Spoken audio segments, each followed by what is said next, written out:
Welcome to all of you. नमस्कार, जय भारत। कैसे हो बच्चों? बढ़िया। तो आज हम जनरल साइंस की क्लास स्टार्ट करते हैं। शो हो रहा हूँ मैं एकदम परफेक्ट लोकेशन पे आपको, छोटा सा एकदम साइड में ना। तो स्लाइड को छोटा कर देते हैं थोड़ा। ओके स्टूडेंट्स, तो आज हम बात करेंगे ब्लड के बारे में। ठीक है। तो जो भी बच्चा CET और LTC की तैयारी कर रहा है वो इस क्लास को देख सकता है, और जिन भी बच्चों का ब्लड कंप्लीट नहीं है वो भी इसे देख सकता है। Clear? Powered by MG+। Okay, start करते हैं। स्लाइड बनी हुई इसलिए क्योंकि आपको लोड ना रहे, टाइम का बचत हो। ठीक है, वीडियो जल्दी से स्टार्ट करते हैं। रक्त रक्त किस किसने देखा है? देखो बच्चों, खून किस किसने देखा है? तो देखो, सबने अपनी जिंदगी में कहीं ना कहीं ब्लड देखा है। ब्लड टेस्ट के टाइम पे, कहीं चोट लगते टाइम पर। तो ब्लड बेसिकली आपने देखा रेडिश कलर का होता है, थोड़ा लाल सा कलर का होता है ना, रेडिश कलर होता है। रेडिश ब्राउन होता है, किसी का डार्क रेड होता है, किसी का लाइट रेड होता है, ऐसे नॉर्मली। तो ब्लड एक तरल संयोजी ऊतक है, तरल। तरल वर्ड से आपको एक चीज पता चल रही है? लिक्विड है, ये तो आप जानते ही हो। ठीक है। राज की कौन सी अवस्था है? द्रव्य अवस्था। संयोजी ऊतक कनेक्टिव टिश्यू है ये। कनेक्टिव टिश्यू का मतलब जिसके अंदर फाइबर्स, जिसके अंदर क्या है, ऐसे कौन से टिश्यू, जैसे अपन कनेक्टिव टिश्यू की बात करते हैं तो वो कौन कौन से होते हैं? जिसके अंदर फाइबर प्रेजेंट हो। क्लियर? जिसके अंदर blood vessel, nerve vessel present हो, और ये एपिथेलियम टिश्यू के नीचे ग्रोथ करते हैं, वो सारे टिश्यू कनेक्टिव टिश्यू है। अब ये लिक्विड कनेक्टिव टिश्यू है, बट एक बात बता दूं, ये ट्रू नहीं है।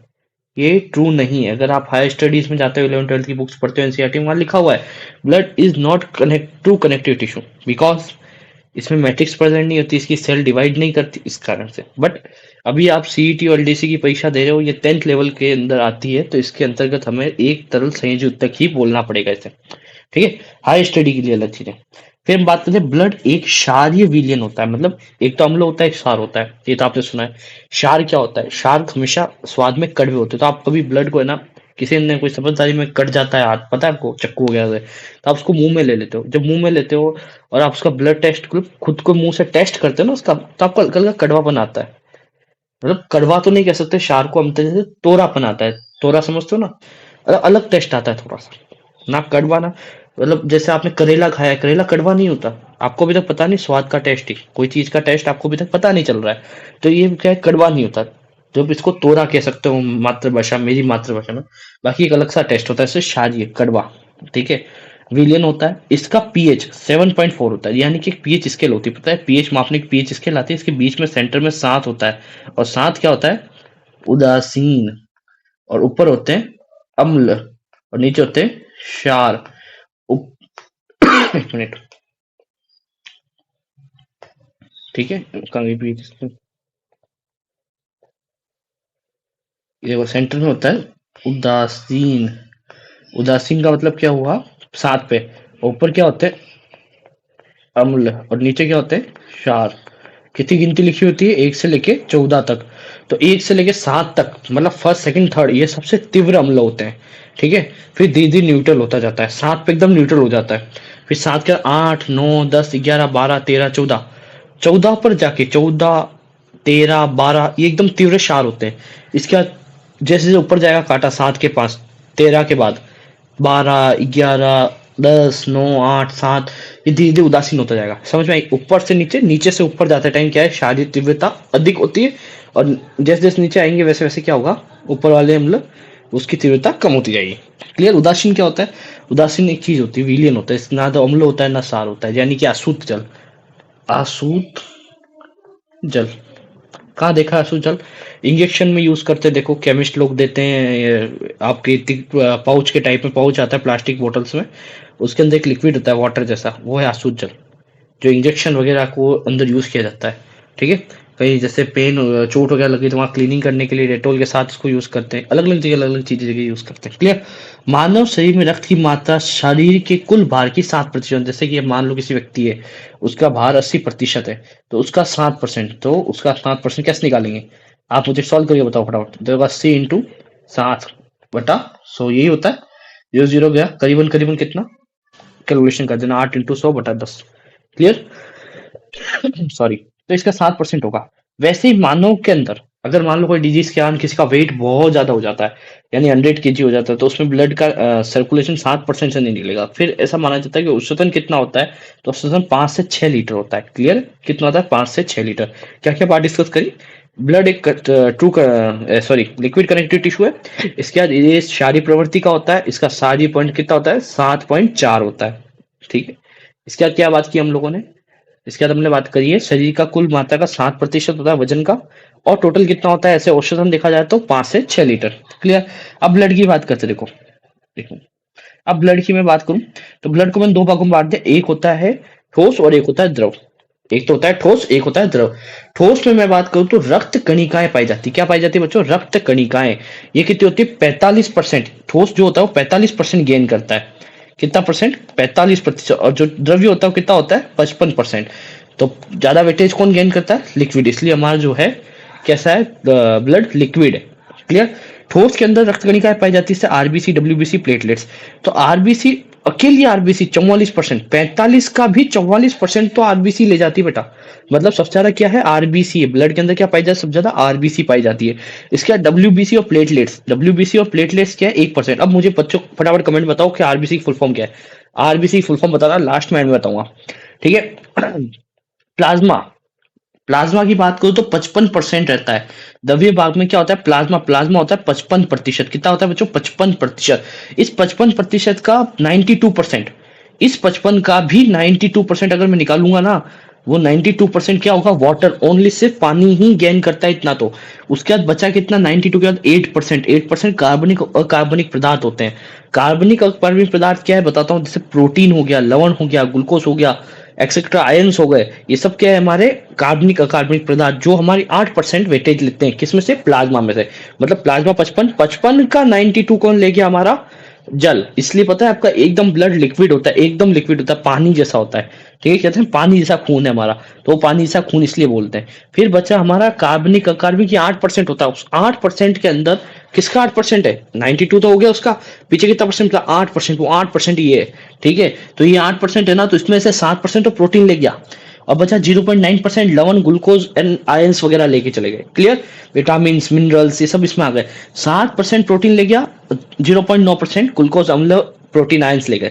यानी सीधी सी बात है, एक रक्त के मैंने दो टुकड़े करे, एक ठोस है और एक द्रव्य है। ठोस कितना परसेंट है? 45%। लिक्विड कितना है हमारा? 55%। अब ठोस के अंदर क्या गई? रक्त कणिकाएं कितनी? आरबीसी, डब्ल्यूबीसी, प्लेटलेट्स, तीन आ गई। आरबीसी 45 का भी 44% तो वो ले गई। ठीक है? तो पीछे बचा 1%। तो 1% कौन है? डब्ल्यूबीसी और प्लेटलेट्स। क्लियर? उस तरफ देख लो आप लोग, कितना है? 55%। किसके पास है? हमारे पास द्रव्य भाग के पास है। उस द्रव्य भाग में क्या है? प्लाज्मा है। प्लाज्मा में कितना है? 55% का 92%। अगर 55 का मैं 92 निकालूंगा ना, वो कौन ले गया हमारा? ओनली फॉर पानी, ओनली फॉर द्रव्य लेके चला गया, पानी ले गया, H2O ले गया। उसके बाद बचा 8%। 8% कार्बनिक अकार्बनिक ले गया। अब अकार्बनिक कार्बनिक क्या है? तो उसमें प्रोटीन जो है वो 7% लेके गया बेटा। कितने परसेंट? 0.7% तो प्रोटीन ले गया। उसके बाद बचा कितना? 0.9%। सॉरी, हाँ, 7% तो प्रोटीन ले गया, 0.9% बचा वो कार्बोहाइड्रेट, प्रोटीन, हमारा ग्लूकोज, ये सब कुछ लेके चले गए। ठीक है? आयंस वगैरह। क्लियर? यहाँ तो कोई दिक्कत आई? मैंने एक परख नली में टेस्ट लगाया, और टेस्ट के अंदर हमने क्या किया कि एक परख नली के अंदर ब्लड डाल दिया, और ब्लड में एक लिक्विड डालने से सब चीजें पृथक पृथक हो जाए। तो कुछ समय बाद पता चला कि ऊपर हमने प्लाज्मा जमा हो गया 55%। प्लाज्मा में आ गया हमारा जल, आयन, प्रोटीन, लवण, और बीच में हमारी डब्ल्यूबीसी और प्लेटलेट्स जमा हो गई बहुत सारी। क्या जमा हो गई? प्लेटलेट्स और डब्ल्यूबीसी। और एंड में नीचे की तरफ है ना, आरबीसी 44% जमा हो गई। क्लियर? इससे हमें आयतन में एक पता चल गया कि ये हमने टेस्ट लगाया। ठीक है? बताओ आरबीसी फुल फॉर्म का बोला था मैंने, क्वेश्चन कमेंट सेक्शन में फटाफट डाल देना। आरबीसी फुल फॉर्म लाल रक्त कोशिकाएं, नहीं बेटा कणिकाएं, याद रखिएगा, कणिकाएं होती, कोशिका नहीं होती। इसके अंदर केंद्रक नहीं होता, आगे बताऊंगा। इसमें केंद्रक नहीं पाया जाता है। लाल रक्त कणिकाएं, ना कि कोशिकाएं। और डब्ल्यूबीसी क्या है? श्वेत रक्त कणिकाएं। श्वेत रक्त कणिकाएं, याद रखिएगा। डब्ल्यूबीसी क्या है? श्वेत रक्त कणिकाएं। और आरबीसी क्या है? लाल रक्त कणिकाएं। क्लियर? ये क्वेश्चन आ सकता है, इंपॉर्टेंट। स्टार पॉइंट लगा दो फटाफट, ट्रिपल स्टार देके फ्री करो इसको। आगे चलो बच्चों, आगे चलो। अब प्लाज्मा के बारे में पढ़ते हैं। प्लाज्मा क्या है? प्लाज्मा क्या है? जैसे 55% भाग हमारा गेन कर रहा है, ये है क्या? तो 55% तो करता है ब्लड का, उसके अंदर भी 90% कौन ले जाता है भाई साहब? पानी। 92% तो कौन ले जाता है? पानी ही ले जाता है। तो प्लाज्मा के कार्य की अगर मैं बात करूं, प्लाज्मा के कार्य की अगर मैं बात करूं, एक्सक्यूज मी, 1 मिनट बच्चों, 1 मिनट बच्चों, 1 मिनट। ठीक है? देखो प्लाज्मा की अगर मैं बात करूं, प्लाज्मा का कार्य शरीर में पचे हुए भोजन, हार्मोन और उत्सर्जित पदार्थ इत्यादि का परिवहन में हेल्प करता है। परिवहन का मतलब देखो, ब्लड असलियत में काम क्या है, हमारी पूरी बॉडी में ब्लड का काम ही क्या है, ब्लड का काम ही परिवहन है। क्योंकि ये हर एक कोने से कोनी जगह पर चला गया है। ब्रेन में देखो तो ब्लड है, लीवर में देखो तो ब्लड है, टांगों में देखो तो ब्लड है, हर जगह ब्लड। ब्लड एक पूरा सर्कुलेशन सिस्टम। जैसे मैं बात करूं आपको, आपके देश से दूसरे देश में ट्रांसपोर्ट का क्या क्या जरिया है, हम कहेंगे वायुयान के द्वारा, हवाई जहाज के द्वारा, ट्रेन के द्वारा। कहीं ऐसे हमारे देश है, एक दूसरे देश जो कनेक्ट हो रखे हैं वो ट्रेन के थ्रू भी हो चुके हैं। कुछ ऐसी जगह है जहां पर हमारा सिर्फ पानी के थ्रू आया आवागमन है। तो पानी के थ्रू, जैसे जैसे हमारी बॉडी में भी अगर ब्रेन को कोई चीज वहां तक पहुंचानी पैरों तक, तो अगर उसको डालना है कहीं पे तो वो शिप में डालेगा। वो शिप क्या है, आरबीसीज है। वो शिप क्या है, हमारा ब्लड के अंदर चलती है, प्लेटलेट्स हैं, प्लाज्मा है, ये सब शिप्स है। आरबीसी भी एक शिप है। ये क्या करती है, हीमोग्लोबिन को कैरी करके चलती है, ठीक है। वैसे वैसे प्लाज्मा भी है ना, ये पूरा प्लाज्मा है। प्लाज्मा ऐसा बह रहा है पानी के अंदर, वैसे कि वैसे खून के अंदर प्लाज्मा बह रहा है, ठीक है। अभी प्लाज्मा क्या कर रहा है, कैरी कर रहा है किसको, पचे हुए भोजन को, हॉर्मोन्स को, और उसके बाद किसको कर रहा है, आपके उत्सर्जी पदार्थों को। ये सबको क्या कर रहा है, कैरी करके कहाँ परिवहन कर रहा है। ये परिवहन का एक माध्यम बन चुका है। क्लियर। अब मैं एक सीरम शब्द आपके सामने आ रहा है, या सेरम कह दूं मैं, एक वर्ड आपके सामने बार बार आ रहा है, तो इसको हम क्या बोलेंगे पता है, प्लाज्मा में फाइब्रिनोजन। मैंने बोला था फाइब्रिनोजन, फाइब्रिनोजन को याद रखो, फाइबर प्लस नोजन, फाइब्रिनोजन, ठीक है। तो प्रोटीन का, अगर प्रोटीन और फाइब्रोजन को निकाल दे तो बचे हुए प्लाज्मा को हम क्या बोलेंगे बच्चों, बचे हुए प्लाज्मा को सीरम बोलेंगे। क्या बोलेंगे बच्चों, सीरम। क्वेश्चन आ जाए सीरम क्या है, तो आपको बताना फाइब्रिनोजन और प्रोटीन को निकालने के बाद प्लाज्मा में बचा हुआ प्लाज्मा क्या कहलाता है, सीरम कहलाता है बच्चों। क्या कहलाता है, सीरम। रक्त कणिका है। चलो अब बात करते हैं रक्त कणिका के ऊपर। हम लोग रक्त कणिका के ऊपर आ चुके हैं। रक्त कणिका क्या है, तो रक्त कणिका क्या है, 40% भाग लेती है रक्त का। कितना परसेंट बेटा, 40%, ठीक है। अब 40% भाग इसका आ गया, तो अब ये आगे तीन भागों में बटी हुई हमने बात की थी, RBC, WBC, platelet. RBC, WBC, platelet. Clear, कोई दिक्कत यहां तक, सॉरी, ठीक है। यहां तक मेरे हिसाब से कोई दिक्कत नहीं आएगी। आगे देखते हैं, चलो। बहुत अच्छे बच्चों, बहुत अच्छे। ऐसे सेशन को लाइक कीजिए, सब्सक्राइब कीजिए, शेयर कीजिए बच्चों। आरबीसी की अगर बात करूं, इसे इरेथ्रोसाइट कहते हैं बच्चों, इरेथ्रोसाइट। इरेथ्रोसाइट अगर वर्ड आ जाता है तो क्या लगाना है, आरबीसी बच्चों। क्या लगाना है बच्चों, आरबीसी। इरेथ्रोसाइट का मतलब होता है आरबीसी। क्लियर, यहां तो कोई दिक्कत नहीं आनी चाहिए। अगर मान लो कोई क्वेश्चन आ जाए कि इरेथ्रोसाइट का कलर क्या होता है, इरेथ्रोसाइट का कलर क्या होता है, कंफ्यूज नहीं होना। इरेथ्रोसाइट का मतलब सीधा आपके दिमाग में आना चाहिए आरबीसी बच्चों। क्या आना चाहिए, आरबीसी, इरेथ्रो, इरेथ्रोसाइट, इरेथ्रो। क्लियर। इसमें नाभिक का अभाव होता है, इसमें नाभिक का अभाव होता है। मैंने पहले ही बता देता कि आरबीसी के अंदर नाभिक का अभाव होता है। क्या होता है, नाभिक का अभाव मतलब नाभिक नहीं पाया जाता। बट अपवाद, एक्सेप्शन है बच्चों, एक्सेप्शन इज इंपॉर्टेंट। एक्सेप्शन से ही क्वेश्चन बनता है। ऐसे कौन से दो जानवर है जिनके अंदर नाभिक, जिनकी आरबीसी में नाभिक पाया जाता है, ऐसे कौन से दो जंतु है जिनके नाभिक में आरबीसी पाया जाता है। क्वेश्चन बड़ा इंपॉर्टेंट, स्टार लगा दो बच्चों इसके ऊपर, ट्रिपल स्टार दे दो फटाफट इसे। कौन से ऐसे जानवर हैं या जंतु है जिनकी कोश आरबीसी में केंद्र पाया जाता है, तो बता देना, ऊंट और लांबा, ऊंट और लांबा, ऊंट और लांबा। ऊंट कौन है बेटा, हमारे राजस्थान का जहाज है बेटा, राष्ट्रीय पशु है कि नहीं है, क्या है, राष्ट्रीय राज्य है, बताइएगा जरूर, ठीक है। कमेंट सेक्शन में इसका आंसर दीजिएगा। ऊंट बड़ा इंपॉर्टेंट है, ऊंट बड़ा इंपॉर्टेंट है। पता रेत में क्यों चल पाता है, उसके पंजे बड़े होते हैं, वो सरफेस एरिया ज्यादा गेन कर लेता है, इसलिए वो उसके पैर रेत में नहीं धंसते। अगर आप चलोगे ना, आप 1 किलोमीटर भी रेत में नहीं चल सकते, बालू रेत में, रेगिस्तान के अंदर। क्लियर है, क्योंकि आपके पैर धंस जाएंगे, आप धीरे धीरे मिट्टी के अंदर घुसते जाओगे बच्चों। मगर उसका पैर बहुत नीचे से बहुत चौड़ा होता है, आपके फेस के बराबर, ठीक है। तो वो पैर रखता है तो धंसने में चांसेस कम रहते हैं, और उसकी उंगलियों के बीच में गैप भी नहीं रहता, आपके पैरों के बीच में गैप है, उसके गैप वैप नहीं रहता, ठीक है। चलो आगे देखते हैं। लांबा भी कुछ इसी प्रकार का होता है। अगर इन दोनों फोटो जिसने नहीं देखे हैं, ठीक है, तो वो क्या करेगा, गूगल पे जाएगा। ऊंट तो लगभग हमेशा सबने देख लिया, अगर लांबा किसी ने नहीं देखा तो गूगल पे जाके देख सकता है बेटा। लांबा क्या होता है, लांबा इज एनिमल, ठीक है। Cow is a social animal, respect a cow, ठीक है। आरबीसी का निर्माण आरबीसी का निर्माण कहाँ होता है बेटा, पैदा कहाँ होती है आरबीसी, पैदा कहाँ होती है, कहते हैं अस्थि मज्जा के अंदर, और भ्रूण में यह पिल्हा में पैदा होती है। अगर मान लो एक एकदम स्वस्थ बच्चा है, एक यंग बच्चा है, स्वस्थ क्या सॉरी, एक मैच्योर चाइल्ड है, ठीक है, उसके अंदर जो है आरबीसी कहाँ बनेगी, अस्थि मज्जा में। कहाँ बनेगी बच्चों, अस्थि मज्जा के अंदर। और भ्रूण अवस्था में अगर बच्चा है, फीटस है, माँ के गर्भ के अंदर है, तो उसमें पिल्हा में बनेगी बच्चों। किसमें बनेगी बच्चों, पिल्हा में। इंपॉर्टेंट क्वेश्चन, लाइट लगा देना, एक स्टार दे उसको भी। इसका जीवन काल कितना होता है? 20 से 120 दिन का। कितना होता है बच्चों? 20 से 120 दिन का, ज्यादा नहीं होता है। 20 से 120 दिन का। मानव में कितनी आईबीसी पाई जाती है तो बता देना। 5 मिलियन बच्चों, 5 मिलियन पाई जाती है। 5 मिलियन इंटू 1 मिलियन कितना होता है बच्चों? फटाफट बताइए आंसर। तो 1 मिलियन में 10 लाख होते हैं, तो 5 million 50 lakh. 50 lakh RBC are present in human body. Clear? आपको आरबीसी का एक क्वेश्चन देखो यहाँ पर मैंने बना दिया, स्टार पॉइंट लगा क्वेश्चन लगा रखा है। साथ साथ क्वेश्चन कराता जा रहा हूँ, नोट करते जाइएगा। स्टार पॉइंट जो जो बोल रहा हूँ नोट करते जाइएगा। क्लियर? आरबीसी का कब्रिस्तान किसने बोला है? आरबीसी कब्रिस्तान किसने बोला? पिला को। पिल्हा।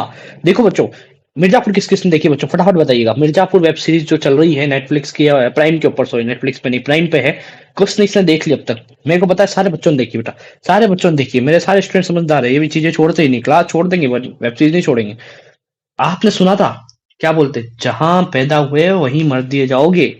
तो जहां पैदा हुए हो मतलब थोड़ा कॉपी पे नोट करो। कहाँ पैदा हुई आरबीसी? जब आप पेट में थे, माँ के गर्भ में थे, भ्रूण अवस्था में थे, तो कहाँ पैदा हुई? पिल्हा में। तो पिल्हा में ही मार दिए जाओगे। जहां पैदा हुए वहीं मर जाओगे। क्लियर? लाइन याद आ गई? डायलॉग याद आ गया? चलो बढ़िया, गुड्डू भैया की डायलॉग है। ठीक है, अब देखो अगला क्या है। आरबीसी में हीमोग्लोबिन एचबी, इसका सिंबल क्या है? प्रतीक क्या है? एचबी। जब हम केमिस्ट्री पढ़ेंगे वहां प्रतीक पढ़ेंगे सबके, ध्यान रखिएगा, याद करने पड़ते ही नहीं। एचबी कैसे लिखते हैं? एच बड़ा बी छोटा। मैं प्रतीक लिखना भी सिखाऊंगा आपको जब केमिस्ट्री पढ़ेंगे। पाया जाता है जिसमें लोह युक्त हीम नामक यौगिक पाया जाता है, जिसके कारण रक्त का रंग लाल होता है। किस कारण होता है? हीमोग्लोबिन का। आरबीसी का कलर कोई पूछ ले लाल होता है? नहीं होता भाई, उसको कटाक्ष बोलना नहीं होता। आरबीसी का कलर होता है pale yellow. Pale yellow, YELLO, yellow. कह देना हल्का पीला कलर होता है। कैसा?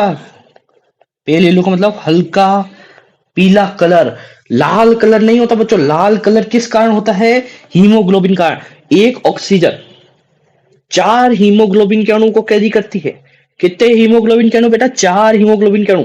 जब 4 हीमोग्लोबिन के अणु एक ऑक्सीजन कैरी करके है आरबीसी के अंदर घुस जाती है।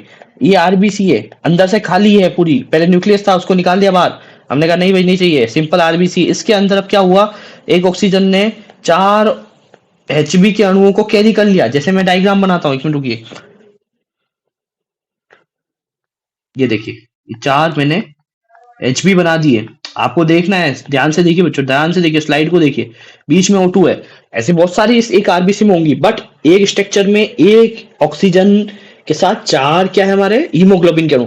4 हीमोग्लोबिन के अणु हैं। तो एक बात याद रखिएगा, जब ये सब इकट्ठे होते हैं तो हीमोग्लोबिन में हीम नामक यौगिक पाया जाता है। क्या नामक? हीम नामक। हीम, हीमो का हीम, हीम पाया जाता है। जो एक लोह यौगिक, कौन सा यौगिक है बेटा? लोह यौगिक। इसके कारण क्या रंग दिखता है आरबीसी का? लाल। और ये क्या इकट्ठे हो जाते हैं? तो अब पेल येलो तो हल्का पीला होता है। अब आपने देखा हल्का पीला रंग और बहुत सारा लाल रंग, क्या होगा? लाल गहरा है, दूर से दिखेगा। याद कीजिएगा। इसलिए हम लोग लाल कलर की ही जो है, वो हमारे रोड के ऊपर जो लाइट्स लगती है, आपने देखा होगा लाल हरी, और ये लाइटें ये क्यों लगाई जाती है पता है? ये कलर दूर से भी दिखता है। ठीक है, रोड लाइट्स देखिए आप लोगों ने, traffic lights, sorry road light ही, ट्रैफिक लाइट कहते हैं उसको। ट्रैफिक लाइट में रेड कलर क्यों यूज किया गया है? आपने कई जगह बोर्ड देखा होगा, नीला कलर के ऊपर लाल कलर से, या खतरे के निशान के पीछे लाल कलर, ऊपर खोपड़ी सफेद कलर से बनाई जाती है खतरे के निशान पे। क्यों बनाई जाती है लाल कलर? क्योंकि लाल कलर दूर से अट्रैक्ट करता है, अपने आप को दूर से अट्रैक्ट करता है। ठीक है, इसलिए लाल कलर का यूज किया जाता है। ठीक है, तो ये आरबीसी का कलर लाल होता है। किस कारण हुआ पता चल गया है ना आज आपको? इतने टाइम तक रटे रहते हैं लाल आरबीसी, आरबीसी लाल नहीं होती। आरबीसी का कलर क्या होता है? पेल येलो, हल्का पीला। बट आरबीसी के अंदर पाया जाने वाला हीमोग्लोबिन का कलर क्या होता है? लाल। किस कारण? हीम योगी के कारण। हीम क्या है? लोह योगी के। आरबीसी के मुख्य कार्य सभी कोशिकाओं को रक्त पहुंचाना तथा कार्बन डाइऑक्साइड को वापस लाना। सभी कोशिकाओं को रक्त पहुंचाना। अब यहाँ लाइन थोड़ी गड़बड़ हो गई है। रक्त कौन सा पहुंचाना? ऑक्सीजन युक्त रक्त पहुंचाना। ऑक्सीजन युक्त रक्त को पहुंचाना प्रत्येक कोशिका के पास, और वहां से अवशिष्ट पदार्थ के रूप में कार्बन डाइऑक्साइड और अन्य प्रकार की अवशिष्ट को लेकर आना। ये काम है आरबीसी का। क्लियर? क्वेश्चन नंबर 2 देखो, बढ़िया यहाँ पर क्वेश्चन निकाला देखो अगले ने। ठीक है, ये हीम यौगिक वाला स्टार कर देना, डबल स्टार कर दो इसको फटाफट, कोई दिक्कत नहीं आएगी। आरबीसी की कमी होने से कौन सा रोग होता है? फटाफट बताइए, आरबीसी कमी होने से कौन सा रोग होता है? नाम कई बार सुना है, एनीमिया। एनीमिया देखो इसमें 4 रोग है। रेबीज, कुत्ते काटने से। पीलिया, पीलिया किससे होता है? ज्यादा तेल वगैरह की चीजें खाने से, फैटी एसिड, फैटी डाइट खाने से, इन चीजों से क्या है? पीलिया रोग होता है। गंदी चीजें खाने से, ये सब क्या है? पीलिया रोग होता है। मलेरिया किससे? मच्छर काटने से। मादा एनाफिलीज, प्रेग्नेंट मादा एनाफिलीज। और डिटेल एनीमिया, आरबीसी के अंदर आरबीसी के कमी होने से कौन सा रोग होता है? एनीमिया। एनीमिया होता है आरबीसी कमी से, हीमोग्लोबिन कमी से, या फेरस की कमी से। फेरस की कमी से भी एनीमिया एनीमिया हो सकता है। अगर कोई पूछ ले हीमोग्लोबिन कमी से कौन सा रोग होता है, वही बता दीजिएगा। कोई पूछ लेगा आरबीसी कमी से कौन सा रोग होता है, तब भी एनीमिया। तीनों में ही एनीमिया। स्वाहा। चलो आगे बढ़ो। Question number 2 complete. श्वेत रक्त कणिका है जो हम कल पढ़ेंगे नेक्स्ट टॉपिक के अंदर। इसके बाद इसकी एक डीपीपी है, डीपीपी सॉल्व करनी चाहिए कि नहीं चाहिए बच्चों? करनी चाहिए। चलो करते हैं फटाफट। आज की डीपीपी, आज का काम आज ही। चलो 4 नंबर का एक क्वेश्चन है। देखो यहाँ लिखा हुआ 40 नंबर का पेपर है। 40 में से कितने आते हैं बताइएगा मुझे। ब्लड टॉपिक है, पार्ट फर्स्ट है, question number 10। Total question number of 10। रक्त का पीएच कितना होता है? फटाफट बताइए बच्चों, रक्त का पीएच कितना होता है? 4 ऑप्शन आपके सामने। मेरे हिसाब से पहला ऑप्शन है करेक्ट, 7.4। क्वेश्चन नंबर 2, रक्त एक प्रकार का है। क्या है रक्त एक प्रकार का? बार बार बताता हूं, रक्त क्या है एक प्रकार का? रक्त है संयोजी उत्तक। क्या तरल संयोजी उत्तक या तरल उत्तक या तरल उत्तक? क्या है बताइए? दो ऑप्शन सिमिलर हो गए। दो ऑप्शन के अंदर आपको चुनना है, सिंपल सी बात है। ये तो दोनों सिमिलर हो गए, सिमिलर आंसर हो नहीं सकता। तीन और दो के बीच में कंपेयर कीजिए। तरल संयोजी उत्तक है, ओनली संयोजी उत्तक नहीं, तरल संयोजी उत्तक है बच्चों। तरल संयोजी उत्तक याद रखिएगा। किन दो जंतुओं में आरबीसी में केंद्रक का अभाव होता है? अभी बताया था बच्चों, फटाफट याद कीजिए। मनुष्य में तो है ही नहीं केंद्रक। लांबा ऊंट में हो सकता है, लांबा इधर लांबा है, बट भेड़ है, भेड़ में तो होता है, भेड़ में अभाव होता है। तो क्या है? लांबा और ऊंट is correct answer. Fourth number is correct answer. इसका क्या था? 2, इसका था 1, इसका है फोर्थ। आगे देखो, हीमोग्लोबिन एचबी अपने साथ कितने अणु ऑक्सीजन के लेके चलता है? मैंने बताया था अभी, 4 4 बार बार कर रहा यो यो हनी सिंह वाला। 4 4 4 4। ठीक है, आगे चलो। एक आरबीसी का जीवन काल कितने महीने का होता है? मैंने अभी दिन बताया था, 20 से 120 दिन का। कितने बताया? 20 से 120 दिन का। तो ये 120 को अगर मंथ में कन्वर्ट किया जाए तो बच्चों कितना होगा? 12, है ना? 120 दिन है, एक महीने में मैं 130 दिन मानता हूं।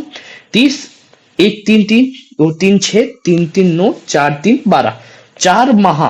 4 माह का टाइम होगा बच्चों। तो 4 माह is correct answer. First answer is correct. 120 माह नहीं, यहाँ आप कंफ्यूज हो जाओगे। मैंने 120 भी लिख दिया और माह लिख दिया। 120 दिन है बच्चों, माह नहीं है। क्लियर?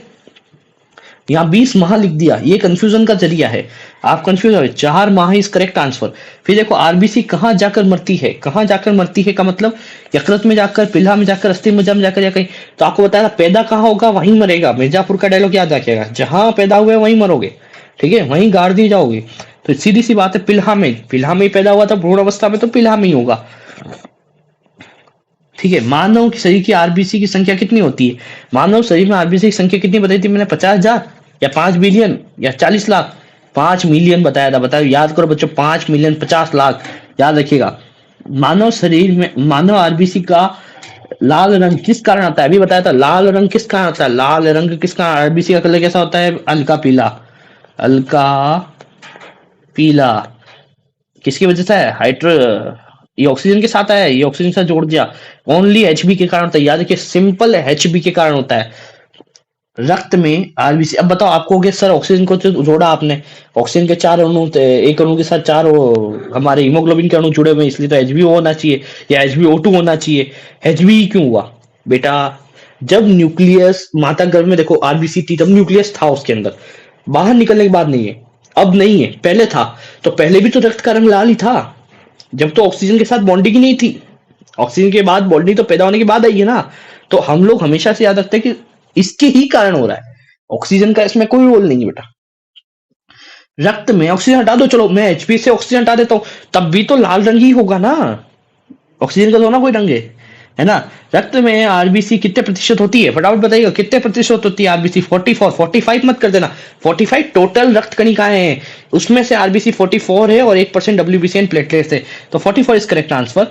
मानव में रक्त मात्रा कितनी होनी चाहिए? रक्त की मात्रा कितनी होनी चाहिए मानव शरीर के अंदर? बताइए। 10 लीटर, 7%, 5 से 6, 4 से 8, 5 से 6 इज करेक्ट आंसर। 5 से 6 लीटर ही होनी चाहिए। 7% तो वेट का होता है, वजन का 7% होता है, वजन का नहीं पूछा है मैंने यहाँ पर। तो मेरे हिसाब से 40 में 40 बच्चों के आ जाने चाहिए। ठीक है, आई होप, शायद मेरे हिसाब सबके आ गए हैं। टेलीग्राम चैनल आपको ज्वाइन कर लेना है, MG+ नाम से मिल जाएगा, डिस्क्रिप्शन के अंदर मिल जाएगा लिंक। और डायरेक्टली सर्च करना चाहते हो तो मेरे हिसाब से, मैं कैसे बताऊं, इसका लिंक मेरे दिमाग में आ नहीं रहा अभी, रुको, लैपटॉप खोल के देखना पड़ेगा।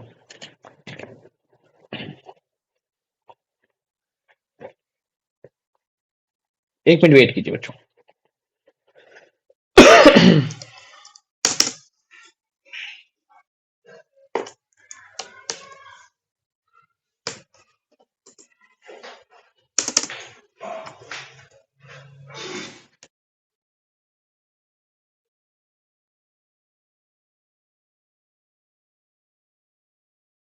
जैसे मैं ग्रुप का लिंक बच्चों क्या है अपने डाल दूंगा इसके अंदर, कोई दिक्कत नहीं आएगी।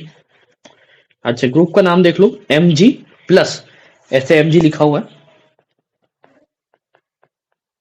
प्लस कैपिटल में है, ठीक है। फिर पीछे CET लिखा हुआ है, CET लिखा हुआ है वैसे तो, बाकी आप सब ज्वाइन कर सकते हो, किसी को मना नहीं जो गवर्नमेंट जॉब की तैयारी कर रहा है, मेरे अकॉर्डिंग सब ज्वाइन कीजिए उसको। Thank you very much. Link description में दे दूंगा, अभी तो उस पर डीपी लगी है, डीपी लग जाएगी जल्दी, मेरी ही लगेगी, ठीक है। तो thank you for watching all of you.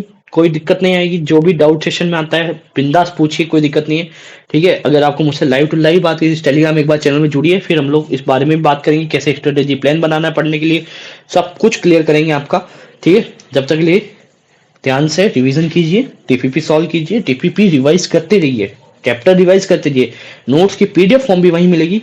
तो अपनी क्लास समय पर पूरी हो रही है, 30 मिनट की क्लास लेता हूँ, ज़्यादा बड़ी क्लास नहीं, जनरल साइंस इजीली पूरी हो जाएगी, मजेदार, फरवरी से पहले सिलेबस पूरा हो जाएगा, टेस्ट हो जाएगा, सब कुछ होगा। Thank you for watching all of you, मिलता है नेक्स्ट वीडियो के अंदर। ओके।